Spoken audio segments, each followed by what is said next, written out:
बिस्मिल्लाहिर्रहमानिर्रहीम। अस्सलाम वालेकुम। मैं हूं मोहम्मद समीर और मेरे साथ मौजूद है आपकी हर दिल अजीज शख्सियत एक बड़े लंबे अरसे के बाद साजिद तारक साहब अमेरिका से।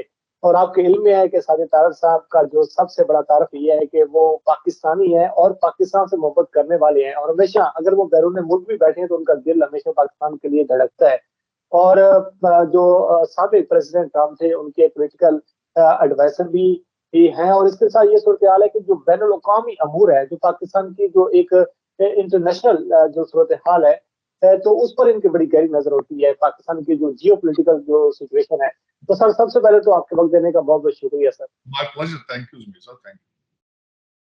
सर, जो इस वक्त जो पाकिस्तान की सर जो करंट सिचुएशन बनी हुई है सर, आप अमेरिका में मौजूद हैं। हम बात करेंगे आगे चलकर जो एक सैफर का जो मामला है, जो टीम चेंज का मामला है, लेकिन अभी तक हम देख रहे हैं कि बिलावल सरदारी जो है वो पूरी दुनिया के विजिट कर रहे हैं, और पाकिस्तान में वो कम होते हैं, बैरून ममालिक वो ज्यादा होती है। और पाकिस्तान जिस तरीके से डिफॉल्ट कर रहा है, जो पाकिस्तान में पोलिटिकल जो क्राइसिस है, सर आप पाकिस्तान का सियासी मंजरनामा क्या देख रहे हैं? देखिए, बिलावल भुट्टो साहब 35 मुमालिक में गए।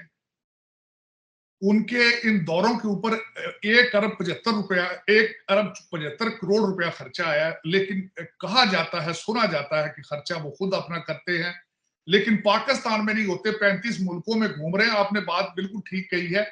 इस वक्त उन्हें होना पाकिस्तान में चाहिए था, क्योंकि सैलाब की वजह से उनका सूबा सबसे ज्यादा इफेक्टेड हुआ है सूबा से। लेकिन उनकी मर्जी, क्योंकि उसकी वजह यह है, जब एजेंसियों के जरिए, डीलों के जरिए हुकूमत में आया जाए तो फिर लोग जाके सैलाब ज़दगान को नहीं पूछते, क्या फर्क पड़ता है, दुनिया मर जाए, चाहे महंगाई से मर जाए, चाहे सैलाब से मर जाए। तो जब डीलें बनाकर आना है एजेंसियों के साथ मिलके, तो फिर ठीक है, 35 मुल्कों में घूमे फिरें, सैर करें। वो आजकल अमेरिका आए हैं, बल्कि एक नई खबर एक आ रही है कि जब दुबई से फ्लाई किया तो उसी फ्लाइट के अंदर भारत के वजीर खारजा भी उनके साथ थे। अब 8-10 घंटे वहां पे क्या बातें हुई हैं, ये अभी तक बाहर नहीं निकली बात। ये अभी तक कंफर्म नहीं है, स्पेकुलेशन है। मुझे अभी रिसेंटली पता चला वॉशिंगटन डीसी। लेकिन अब मैं इसमें जमीर साहब ये बताना चाहूंगा कि आपके साथ जो हो रहा है कोई नई बात नहीं हो रही, ये 75 सालों से हो रहा है। अगर आप अपना थोड़ा सा रिवर्स करें तो अयूब खान ने भी जब फातिमा जिन्ना को इलेक्शन जिस तरह किया था, जिस तरीके से उन्होंने डबल डील ट्रिपल डील करके सिकंदर मिर्जा को निकाला था, और उसके बाद जो भी आया है उसने यही किया है कि लूटा है और भाग गया वहां से। तो ये आपने और किसी चीज में मेहनत नहीं की, लेकिन इसमें चीज में मेहनत जरूर की है कि पाकिस्तान को बैंकरप्ट किस तरह करना है और तबाही के धाने पे किस तरह लाना है। तो अब ला चुके हैं आप। अब आपके हालात ये हैं कि आप $25 मिलियन गूगल को भी नहीं दे सकते। फॉरेन एयरलाइंस हैं, उनके पैसे आपने दबा लिए हैं। आपके पास इस वक्त 6.7 बिलियन है, अफगानिस्तान के पास 8 से 9 बिलियन डॉलर है। तो अब आपकी हालात अफगानिस्तान से भी बदतरीन है, और अभी तक आपके माथे पर बल नहीं है। उसकी वजह यह है कि आपको जो एक सबक दे दिया गया है कि ये सियासत नहीं, ये जिहाद है। तो दर आप जबानी कलामी जिहाद करना चाहते हैं, वरना मैं खुद पंजाबी हूं, वी आर नॉट फाइटर्स। हमने हमेशा फॉरेन इन्वेडर्स के गलों में हाथ डाले हैं, उनको वेलकम किया है। तो जिहाद जो है, हमें असल दर हकीकत पता ही नहीं है कि जिहाद कब फर्ज होता है, या उसके लवाजमात क्या है। हम पार्टी करना चाहते हैं, हम दमादम मस्त कलंदर करना चाहते हैं, डीजे बट को सुनना चाहते हैं, अताउल्ला के गाने सुनते हैं, लड़कियां डेटिंग करने आती हैं, और खान साहब ने वो प्लेटफॉर्म प्रोवाइड किया है। और उन्होंने 60 जलसे किए हैं पाकिस्तान में, पाकिस्तान में नहीं, सिर्फ पंजाब। तो उन्होंने 60 जलसे करके पंजाब के अंदर उनका बच्चों का जो, जिनके 20-20 अकाउंट हैं ट्विटर के, उनका दिमाग खराब किया हुआ है। और उनको किसी को नहीं पता कि इस वक्त पाकिस्तान की मुआशी सूरत हाल क्या है, श्रीलंका हम कब बनेंगे। अब मैं छोटी सी मिसाल देना चाहता हूं आपको श्रीलंका के।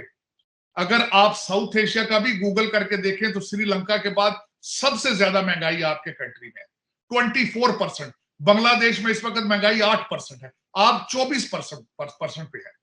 और इस वक्त आपके हालात ये हैं, आपको पता होगा कि मिफ्ता इस्माइल साहब की सेनेट के अंदर इस वक्त इन्वेस्टिगेशन हो रही है कि उनकी फैमिली 12 थैले, पता नहीं वो डॉलर थे उसमें या क्या था, लेकिन 12 थैले एक इंडिया से जहाज हैदराबाद से आया, उसमें भर के वो दुबई गए।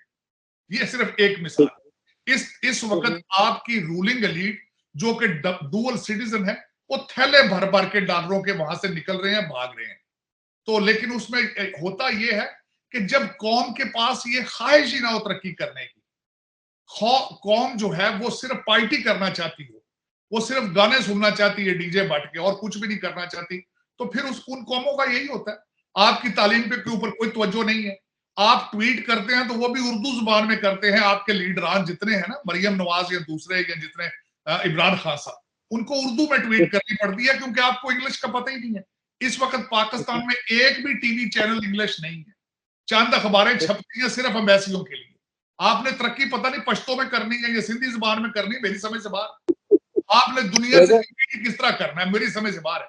किस तरह सर जी, जब अप्रैल में जब ये हुकूमत की तब्दीली हुई, जो एक रजीम चेंज हुई है सर, उस वक्त तो मीडिया को और पूरी पाकिस्तानी कौम को और दुनिया को ये बताया गया कि इमरान खान ने मुल्क का बेड़ा गर्क कर दिया है और हमारे पास बड़ी अच्छी एडमिनिस्ट्रेशन है और हम बड़े अच्छे तरीके से मुल्क को लेकर आएंगे और हमारे पास बहुत जबरदस्त किस्म के मुआशी प्लान है और हम पाकिस्तान को रिवाइव करेंगे। उस वक्त जो हमारे फॉरेन रिजर्व थे वो 16 बिलियन डॉलर के करीब थे, आज जो 6 अरब पे आ चुके हैं। हमारी टेक्सटाइल, हमारी एक्सपोर्ट बहुत ऊपर जा रही थी, लेकिन आज हम देख रहे हैं कि हमारे पास पैसे नहीं है, एलसीज नहीं खुल रही। तो सर ये जो एक मंजिल बेचा गया, तो आज जो पाकिस्तान के हालात हैं, आप समझते हैं कि जो एक हुकूमत की जो तब्दीली हुई है, तो ये अवाम को मकसद के पाकिस्तान को आज इस मकाम पर ला खड़ा कर दिया। तो इसका आसान हल तो यही है कि जब सियासी इस्तेहकाम आएगा तो फिर मुआशी इस्तेहकाम आएगा, तो उसके लिए इंतखाबात जो है वो करवा लिए जाए। जो भी हुकूमत आती है, जो भी पार्टी इक़्तिदार में आती है, तो वो आकर फिर मुल्क के फैसले करे। सर जमीर साहब, इसमें मैं ये अर्ज करना चाहूंगा कि खान साहब को क्यों लाया गया। खान साहब इलेक्शन नहीं जीते थे 2018 का, उनको लाया गया था। अब वो क्यों लाया गया था? क्योंकि नून लीग और पीपल्स पार्टी और दूसरी सारी पार्टियां फेल हो चुकी थी और खान साहब ने फरमाया था कि मेरे पास 200 बंदों की टीम है, हम पाकिस्तान में आके, मुराद सईद साहब की तकरीर अभी तक मेरे कानों में गूंज रही है कि हम पैसे उठा के IMF के मुंह पे मारेंगे। मुझे वोडा साहब की अभी बात याद है कि जाबे इतनी होगी, गोरे आके यहाँ पे ऊपर चलाएंगे। ये मुझे अभी याद है कि नौकरियां इतनी होगी, लोग बाहर से आके काम करेंगे। और उसके बाद ये हुआ कि खान साहब को जो एजेंसियों के जरिए लाया गया, खान साहब खुद फरमाते हैं कि मेरी लेजिस्लेशन लोग MNA एजेंसियां उठा उठा के लाते थे। खान साहब ने 3 फेडरल मिनिस्टर चेंज किए, खान साहब ने उस्मान बुजदार लाए, खान साहब रिमोट कंट्रोल पे बैठ के बनी गाला चलाते रहे। दर हकीकत मैं ये बिल्कुल एग्री करूंगा कि खान साहब ने तबाही में हिस्सा डाला है। दूसरी पार्टियां तो, मैं तो उन पर एग्री नहीं करता ना, मैं तो उनको पार्टियां भी नहीं कहता, क्योंकि देखे ना, बिलावल भुट्टो साहब जो है वो पैदा होते ही वजीर आजम, वो पैदा ही वजीर आजम हुए हैं। दूसरी पार्टी जो है उनको अपने घर से बंदा ना मिले फिर वो किसी को टिकट देते हैं। तो तीसरी पार्टी जो है उसका तजर्बा किया गया और उसने बिल्कुल पाकिस्तान को तबाह कर दिया। मुझे आप ये बताएं कि खान साहब साइफर की बात कर रहे थे, खान उसके बाद $25,000 महीने के यहाँ दे के इनकी मिन्नतें तरले क्यों कर रहे हैं अमेरिका में लॉबी करने के लिए? फिर इनके लोग जाके अमेरिकन एम्बेसडर से क्यों मिल रहे हैं पाकिस्तान में? फिर उसमें मुझे आप ये बताएं कि खान साहब एक वाहिद आदमी थे जिन्होंने हर CPAC इन्होंने बंद किया, प्लेट में रख के अमेरिका को दे दिया इन्होंने CPAC। अब मुझे ये बताएं आप, खान साहब इस वक्त जो हालात है, खान साहब को सूबा सरहद की असम्बली पसंद है, सूबा पंजाब की असम्बली पसंद है, इनको आजाद कश्मीर की असम्बली पसंद है, इनको गिलगित बिल्तिस्तान की असम्बली पसंद है। सिर्फ वही असम्बली पसंद नहीं जहां इनकी मेजोरिटी नहीं। ये मुझे एक मिनट खत्म कर लें। एक जमीर साहब मुझे ये बताएं, ये इनको अपोजिशन में नहीं बैठना चाहिए था? मुझे ये बताएं, बरतानिया के अंदर 3 महीनों में 3 वजीर आजम चेंज हुए हैं, वो बरतानिया के टुकड़े कर रहे हैं। खान साहब ने कहा था इससे अच्छा है तो इस पे एटम बम मार दें, इससे तो अच्छा है इसके 3 टुकड़े हो जाएं। कभी किसी वजीर आजम ने ये कही है बात? अब मुझे छोटी सी बात, एक और आखिरी बात आपसे मैं कहना चाहूंगा। कभी आपने सोचा है कि एक ऑक्सफोर्ड का पढ़ा हुआ बंदा है, आज से हफ्ता पहले उन्होंने कहा कि मैं सुइसाइड बॉम्बर बनने के लिए तैयार हूं, मेरे साथ आजम स्वाति जैसी हरकत हो, मैं सुइसाइड बॉम्बर बन जाऊं। आपका क्या ख्याल है? दुनिया ये सुन नहीं रही है सारी बातें? Either this person is fit to become a prime minister again, मेरा ये क्वेश्चन है। और दूसरी बात, एक और बात, इस वक्त इलेक्शन के लिए आपको 22 अरब रुपया चाहिए।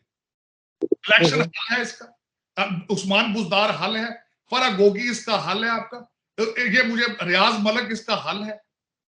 ये इलेक्शन आएंगे तो मुझे छोटी सी आखिरी बात, जमीर साहब मुझे ये बताएं, इलेक्शन होगा, ये तीन पार्टियों में से लोग आएंगे ना, गंद में से गंद निकल के आगे आएगा। तो मुझे ये बताएं, ये पाकिस्तान किस तरह बचा पाएंगे आप?